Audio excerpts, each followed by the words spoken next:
So this happened when it comes to Stellar. Did you know that not too long ago, a project by the name of Zebic had a partnership with Stellar? Now, nothing I say is financial advice. However, some people may be a little bit confused, right, when it comes to this, because some people may be wondering, okay, what is Zebic? Now, before I get into that, I want to first explain the nature of this partnership, and then I'll explain what Zebic is later. However, first of all, again, Stellar has recently selected Zebic as its global stablecoin payroll infrastructure provider for the Stellar ecosystem.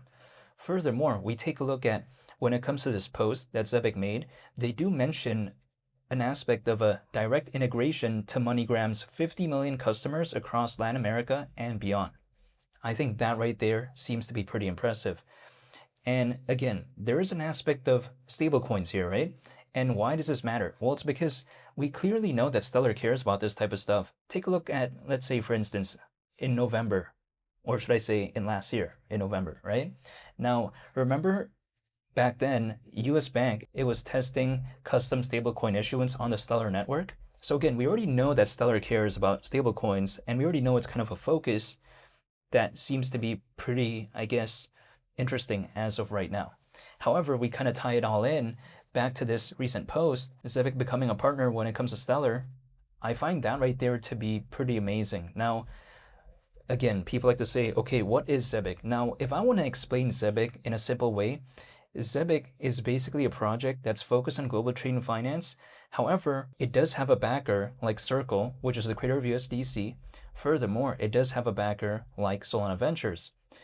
And also on top of that, it does have an aspect of ISO 20022. So the way I take a look at Zebic is that it's basically kind of somewhat of this miniature version of Stellar in a sense, but then it has an aspect of Solana.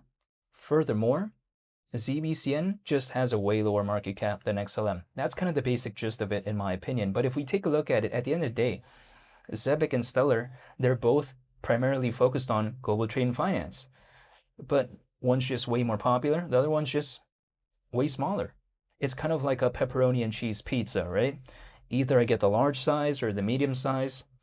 I mean, it's still pepperoni and cheese pizza at the end of the day.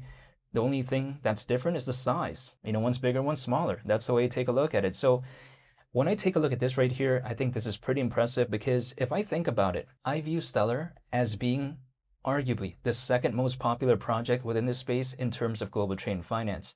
But I actually do view Zebic as being top 5 as of right now. I really do believe that because if we take a look at in terms of the options within this space, there's just not that many popular ones. I think Ripple's number 1. I think Stellar's number 2. I think XDC is arguably number 3. I think number 4 as of right now is arguably Zebic.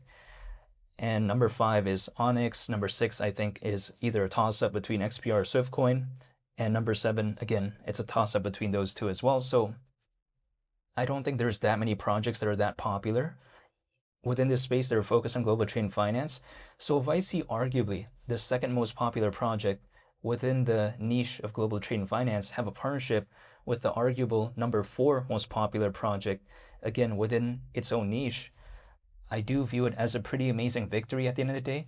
Now, of course, the main contention is going to be that Zebic is way less popular than something like Stellar. I'm totally aware of that, but I think that the nature of the partnership wouldn't be a bad thing though. I think that if anything, it's actually a net positive for something like Stellar because we do know that they clearly care about stablecoins. And then I take a look at something like Zebic. Zebic is a little bit more diverse though, in my opinion, when compared to some other projects out there. It's focused on payrolls. It's also focused on AI-based PayFi. It's focused on RWAs. You know, again, it's focused on a lot of aspects, but generally speaking, when I think about it, I think about global trade and finance. So overall, I think this partnership is pretty awesome, at least in my perspective. Now, of course, people like to tell me, but XLM, it's down by a lot. Who cares about this? Well, despite the slight recovery we've seen, basically, in the past 24 hours, in which case it was like almost 7%, not the best, but not bad in my opinion. However, here's what I'm really focused on, right? If I take a look at Stellar as of right now, it's around 17 cents. Now, if I take a look at that right there, does anyone remember XLM back in December of 2024, so slightly over a year ago, it was around almost 54 cents. If from this point we go to that point, right? Imagine again, we're around 3 times lower than that. Bitcoin is not around 3 times lower than even its all-time high, by the way, right? Furthermore, Ethereum is not around 3 times lower than its all-time high. And keep in mind, I don't think back then was even an altcoin season.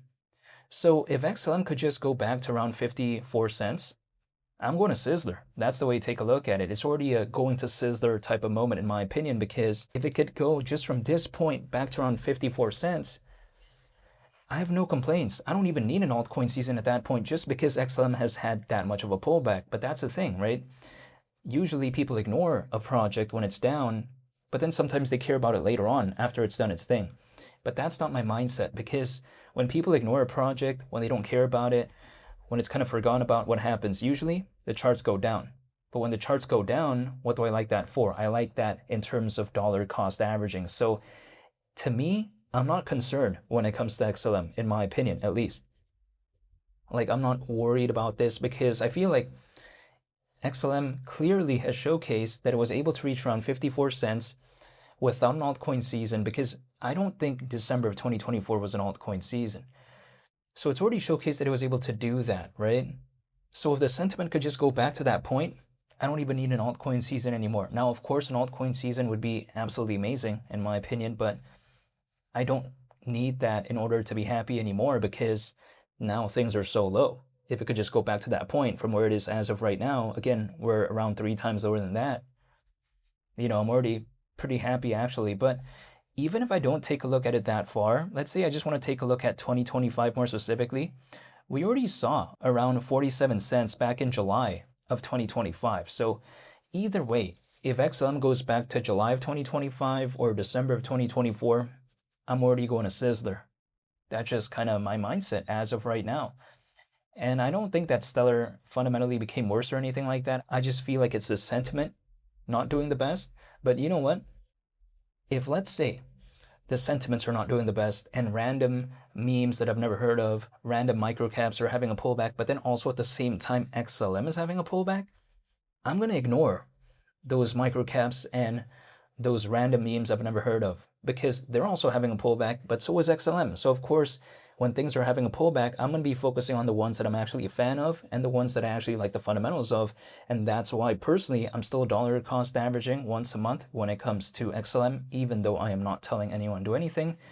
But that's just what I'm doing. When I believe in a project, I treat it more like a long-term thing. It's like, for instance, cooking a pot of stew versus cooking instant noodles. It's just a little bit of a different vibe. I'm not trying to leave in a couple days or a week. No, that's not my style. Cooking a stew, it takes time, energy, the preparation, right? Cooking instant noodles, it's just way faster. I treat this like a stew. I treat it like a chicken pot pie, like brisket. That's the way to take a look at it. I treat it more like a, I guess, a long-term thing. So I have no concerns when it comes to XLM. I'm still a fan. Furthermore, if we take a look at it, XLM is currently ranked 18th in the world in terms of market cap within this space. Usually these type of top 20, top 30, top 50 projects, it's a little bit difficult for them to just randomly become irrelevant like that if there's even a hypothetical altcoin season, usually. In some cases, we've seen some of them not do that well, but the general consensus is usually if a project is that popular, has that dedicated of a following, and has that historical notoriety, usually it just doesn't often become ignored if the market sometimes picks up again. So this is why I'm still staying patient, even though only time will tell. I cannot control any of this. I'm just one individual. Keep in mind, within this space as of right now, there's allegedly over 600 million owners. I'm saying for the space in its entirety. Allegedly, that is the case. I'm just one person. What can I do? Either I'm in this space or I'm not. It's going to do its thing with or without me, right? It doesn't matter if I'm in this space or not. I could leave. The space is still going to do its thing, either up or down. If I enter, it's still going to do its thing. So either I join the roller coaster or I don't, but it's all voluntary, personally for me. I could not believe in this. I could, right? I mean, no one's telling me to do this. And even if someone told me to do this, I'm making the decision myself. But I'm voluntarily choosing to believe in this because I still like the fundamentals and I still like this space overall. I feel like if the only thing I have to do right now is wait and hold, I feel like that's the easiest part. For me, the hard part was dollar cost averaging once a month and all that and staying dedicated. I felt like that was the hard part. The easy part is just like waiting. So if I have to wait, yeah, I'll wait. That's the way to take a look at it. I've waited for quite a while when it comes to XLM. If I have to wait like another year or 2 years or whatever, it's like, whatever, right? So be it.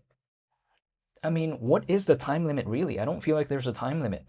I could hold for the next 10 or 15 years, which may sound a little bit extreme, but I could, in theory, do that because there is really no time limit, right? So if there's no time limit, what worry do I have by waiting? There's none, actually, in my opinion, but even though I'm not telling anyone to do anything, this is just my personal perspective. I'll be sure to make more updates when it comes to Stellar, so hopefully y'all stay tuned for that. I just want to say thank you for watching. I greatly appreciate it, and I hope you all have a very nice day. It's Millie the Captain. I'm out. Peace. Bye.